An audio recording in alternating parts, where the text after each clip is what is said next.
Hello guys, कैसे हैं आप लोग। चलिए हम आज परिमेय संख्या के बारे में देखते हैं। परिमेय संख्या हमने पिछली कक्षा में बताया था कि परिमेय संख्या ऐसी संख्या को कहते हैं जिसको हम p बटा q के रूप में लिख सकें और q जो है वो 0 के बराबर नहीं होना चाहिए तथा p और जो q होता है वो एक पूर्णांक संख्या हो। p और q एक पूर्णांक संख्या और q 0 के बराबर नहीं होना चाहिए। नहीं तो q 0 हो जाएगा तो 0 को हम अपरिभाषित बोलते हैं। अपरिभाषित 0 का कोई अर्थ नहीं होता, इसलिए वो संख्या अपरिभाषित हो जाएगी। इसलिए q 0 के बराबर नहीं होना चाहिए। देखिए, अब परिमेय संख्या को लिखने के लिए एक टाइप होता है कि 0.4 पर रेकरिंग। हमने रेकरिंग वाला बताया था, अशांत आवर्ती दशमलव, इसको हम बोलेंगे अशांत आवर्ती दशमलव को परिमेय संख्या के रूप में हमें लिखना है। ये भी क्या है, अशांत आवर्ती दशमलव। अशांत आवर्ती दशमलव मतलब कि वैसा दशमलव नंबर जो है बार बार आता रहेगा। यहाँ पे रेकरिंग दिया है, मतलब इसका मतलब क्या हुआ, इसका मतलब हुआ कि 4444 आता रहेगा। इस पे भी रेकरिंग है, 0.345 पर रेकरिंग है। इसका मतलब क्या हुआ कि 0.345 इसके बाद क्या आएगा, यहां से आएगा, फिर से 5 के बाद कहां से आएगा, फिर 3 से आएगा, 345, क्योंकि तीनों पर रेकरिंग है ना, तो यहां से आता रहेगा। तो हम इसका परिमेयकरण कैसे करेंगे, परिमेय संख्या के रूप में इसको कैसे लिखेंगे, आप लोग देखिए। इसका एक बहुत ही छोटा सा ट्रिक बताएंगे, शॉर्ट ट्रिक बताएंगे जो एग्जाम में आप लोगों के लिए बहुत काम आएगा। पहले इसको देख लेते हैं। इसको पहले हम मानते हैं, माना x इज इक्वल टू 0.4 पे रेकरिंग। इसका मतलब हुआ कि x इज इक्वल टू 0.444।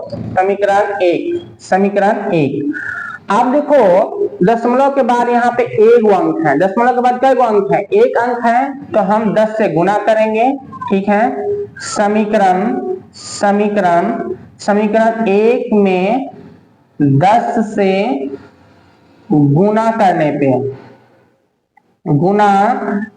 पर क्या होगा, 10x इज इक्वल टू 4 बाहर निकल जाएगा, एक ठो 4.444।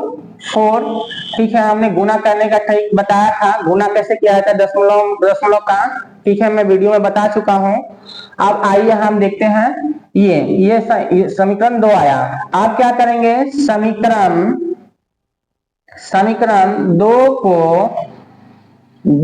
समीकरण 2 से समीकरण 1 को घटाने पर तो 10x, समीकरण 2 क्या है, 10x इज इक्वल टू 4.444 समीकरण 2 है। समीकरण 1 कितना है बताओ, समीकरण 1 बाबू कितना है, x इज इक्वल टू 0.444। यह समीकरण 1 है, माइनस कर देते हैं। ठीक है, 0 इसके 0 पॉइंट और यहाँ पे 4 आया, इज इक्वल टू 10x में से x जाएगा तो 9x, इसलिए x इज इक्वल टू 4/9। यहाँ पे x का मान कितना आ गया, 4/9। मतलब हम 0.4 पर रेकरिंग को हम 4/9 लिख सकते हैं। यह परिमेय संख्या के रूप में हो गया, p बटा q के रूप में हमने लिख दिया। ठीक है, डायरेक्ट हम कैसे लिखेंगे आपको हम इसी वीडियो में बताएंगे, वीडियो को स्किप करके बिल्कुल मत देखिए। पहले आइए हम इसको देख लेते हैं। इसको कैसे बनाएंगे, इसको वैसे ही बनाएंगे, माना x इज इक्वल टू 0.345 पे क्या है, रेकरिंग। फिर हम इसको लिख सकते हैं x इज इक्वल टू 0.345 फिर 345 समीकरण 1। ठीक है, आप देखो गुना करने का बात है कि गुना हम कैसे करेंगे, जैसे हमने इसमें गुना किया है 10 से, तो इसमें क्या 10 से गुना करेंगे, नहीं, इसमें हम किससे गुना करेंगे, इसमें देखो रेकरिंग कितने अंकों पे है, 1 2 3, दशमलव के बाद 3 अंक है ना, तो हम 1000 से गुना करेंगे, 1 पे 1 2 3 जीरो से। तो समीकरण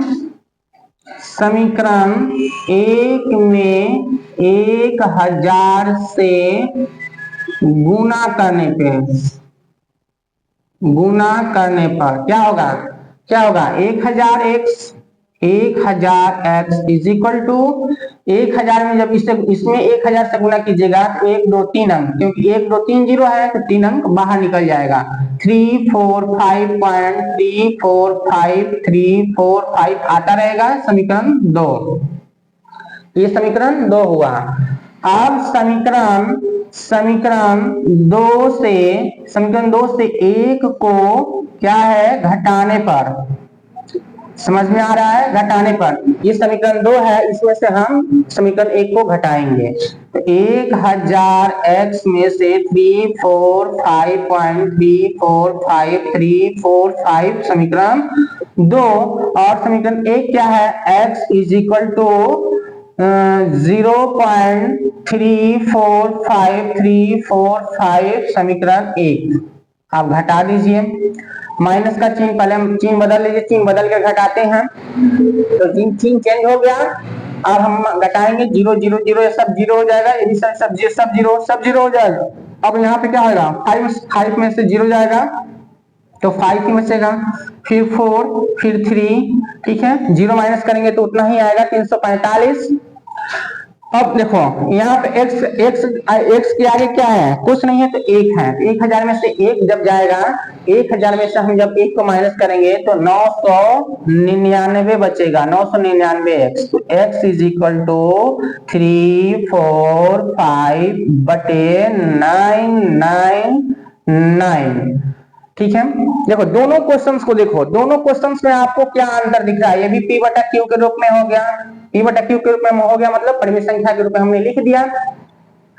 अब इससे हमें क्या पता चला, इन दोनों क्वेश्चनों को देखने पे हमें क्या पता चला कि 0.4 देखो शॉर्ट ट्रिक है, ये ट्रिक है बाबू, शॉर्ट ट्रिक है क्या, 0.4 को हमने कितना लिखा 4/9 लिखा, इस पे रेकरिंग है मतलब कि ये जो पॉइंट के बाद जो 4 है इसको ऊपर लिखिए 4 और जितने अंकों पे रेकरिंग होगा ध्यान से सुनिएगा, जितने अंकों पे रेकरिंग होगा उतना ही हम नीचे बटा में 9 लिखेंगे। वैसे ही ये भी तो था, ये भी क्या था 0.345, हमने बताया कि जो दशमलव के बाद जो भी अंक है उसको हम ऊपर लिखेंगे, कैसा लिखेंगे, ऊपर लिखेंगे मतलब 3 4 5, इन तीनों अंकों पे रेकरिंग है